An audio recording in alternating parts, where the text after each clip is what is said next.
আমার হাতে যে বইটা দেখছেন, 'দ্য ইন্দুস লস্ট সিভিলাইজেশন' এই বইটা লেখা হয়েছে মূলত সিন্ধু সভ্যতার ২ টা শহর মহেঞ্জোদারো ও হরপ্পার উপরে।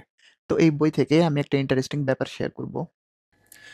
সিন্ধু সভ্যতার শহরগুলার নাম মহেঞ্জোদারো ও হরপ্পা এগুলা আমরা এই নামে চিনে থাকলেও এই নামগুলা কিন্তু এই শহরের নাম না। মহেঞ্জোদারো, হরপ্পা বা গান্ধারা সিভিলাইজেশনের যে নামগুলা এগুলা মোটামুটি আমাদের বর্তমান দেওয়া নাম। তো শহরটি যেখানে খুঁজে পাওয়া গেছে তার নিকটবর্তী একটি গ্রামের নাম মহেঞ্জোদারো থেকে ওই জায়গাটার নাম দেওয়া হয়েছে মহেঞ্জোদারো। ঠিক একইভাবে হরপ্পা নামটাও কিন্তু এইভাবে এসেছে। নামকরণের ক্ষেত্রে আমরা আর্কিওলজিক্যাল এভিডেন্স যদি দেখতে চাই তাহলে একটা ইন্টারেস্টিং ব্যাপার উঠে আসে। সেটা হচ্ছে আজ থেকে ৩-৪ হাজার বছর আগে ভারতের নামটা ভারতীয়রা ভারত বলে জেনে থাকলেও আ বাইরের যারা ছিল নন ইন্ডিয়ান তাদের কাছে অন্য নামে পরিচিত ছিল। যেমন ব্যাবিলনিয়ানরা ভারতকে মেলুহা বলে ডাকতো। এই নামটা কিন্তু আমার হাতে দেখানো বইটিতে উল্লেখ আছে। যদিও মেলুহা বর্তমান ভারতকে বোঝায় না, এই মেলুহা শব্দটির আরো একটু বিস্তৃত অর্থ আছে। যেমন আ ব্যাবিলনিয়ান সভ্যতায় যে ইস্তার গেট ছিল, এই ইস্তার গেট বানানো হয়েছে লাপিস লাজুলি নামের এক ধরনের পাথর দিয়ে, নীল রঙের একটি পাথর দিয়ে। তো এই লাপিস লাজুলি কিন্তু পাওয়া যেত মূলত আফগানিস্তানে।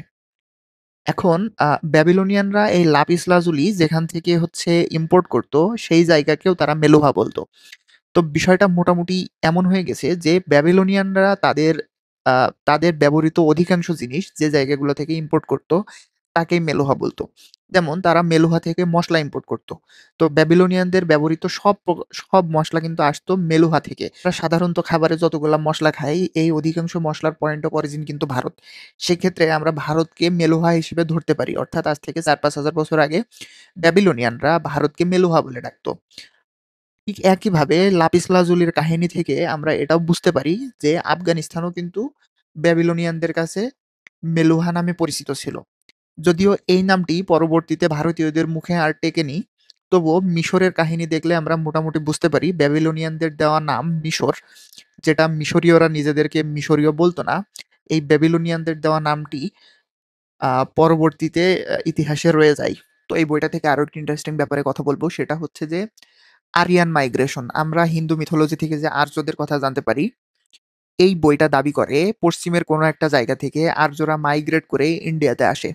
তো এই ব্যাপারটা হচ্ছে আমি আগের একটা ভিডিওতে বলছিলাম যে বর্তমান ইরানের একটি পুরনো নাম হচ্ছে আরিয়ানা। তো আর্কিওলজিক্যাল এভিডেন্স থেকে জানা যায় যে আরিয়ান বা আর্য যারা এরা অ্যাকচুয়ালি এদের পয়েন্ট অফ অরিজিন কিন্তু ইরান। তো ইরান থেকে কোনো একটা কারণে তারা ভারতের দিকে মাইগ্রেট করে। সাথে, সাথে তারা হচ্ছে যে মাইগ্রেট করার সময় তারা সাথে করে ঘোড়া নিয়ে আসে। তো ঘোড়া কিন্তু ভারতের নেটিভ কোনো প্রাণী না। এটা আরিয়ানরা ভারতে নিয়ে আসে।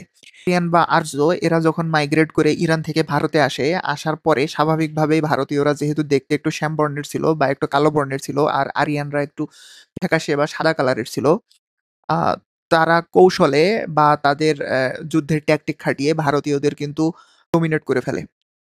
আর্কিওলজিক্যাল এভিডেন্সের ভিত্তিতে এই যে আরিয়ানদের মাইগ্রেশন ইরান থেকে ভারতে আসার ব্যাপারটা, এটা কিন্তু হিন্দু মিথোলজির সাথে পুরোপুরি কন্ট্রাডিক্ট করে।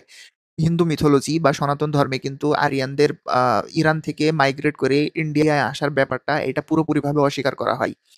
তো বিষয় হচ্ছে এই ২ টা তো এই ২ টা ইন্টারেস্টিং ফ্যাক্ট আমি এই বই থেকে বললাম। এরকম আ এই বইটাতে সেই ৭,০০০ বিসি থেকে অর্থাৎ আজ থেকে ৯,০০০ বছর আগে থেকে আম সিন্ধু নদীর তীরে যে সভ্যতাগুলো গড়ে উঠছিল, সেই সভ্যতাগুলোর ধারাবাহিকতা কিভাবে পরবর্তীতে চলে এসছে এবং এই গড়ে ওঠা শহরগুলো পরবর্তীতে কিভাবে ধ্বংসের মুখোমুখি হয়, এই বইটাতে বিস্তারিত দেওয়া আছে।